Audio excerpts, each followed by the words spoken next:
पैदा करके आता है।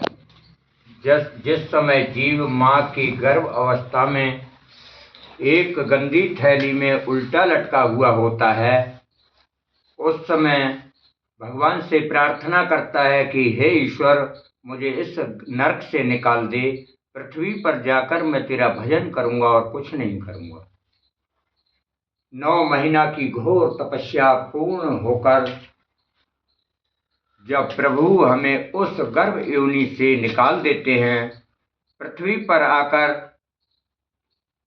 जब तक हम इस सांसारिक माया मोह से दूर रहते हैं, तब तक लोग उस छोटे बच्चे को भगवान का रूप मानते हैं। जैसे कि छोटे बच्चे के आगे सर्प डाल दो तो उसे भी पकड़ लेता है, उसे ज्ञान नहीं होता कि इसमें जहर है, इससे मुझे नुकसान होगा।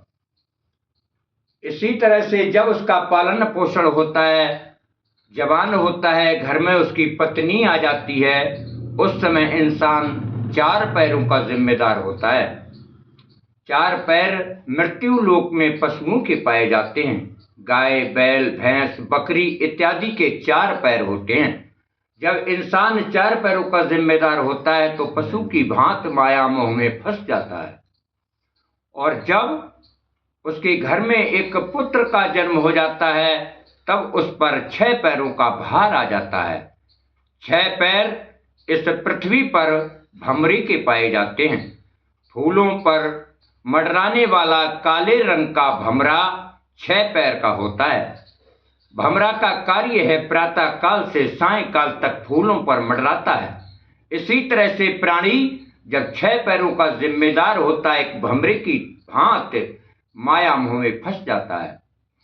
जब उसके गृह में एक बच्चे का जन्म और हो जाता है, पुत्र हो या पुत्री, उस समय जीव पर 8 पैरों की जिम्मेदारी आ जाती है। 8 पैर मृत्यु लोक में मकड़ी के पाए जाते हैं। मकड़ी का कार्य है प्रातः काल से शाम तक अपने जाले को चारों तरफ से बनाकर लाती है और अपने बनाए हुए जाले के बीच या बीच में आकर मकड़ी कभी कभी फंसकर अपने प्राणों को त्याग देती है।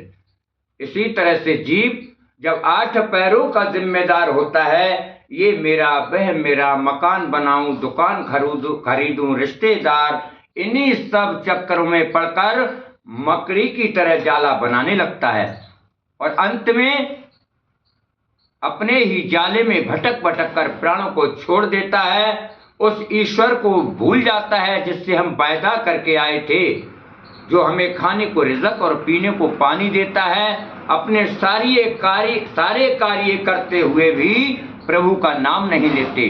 तो आइए, हमारा धर्म है, हमारा कर्म है, हमें प्रभु ने मृत्यु लोक में भेजा है, मानव की योनि मिली है, तो क्यों न हम उस सच्चिदानंद पूर्ण ब्रह्म अजर अविनाशी घटघटवासी का भजन करते हैं। आइए, सभी भक्तों से हाथ जोड़कर निवेदन है कि प्रातः काल उठकर एक बार प्रभु का नाम जरूर लिया करें। ओम नमो नारायण।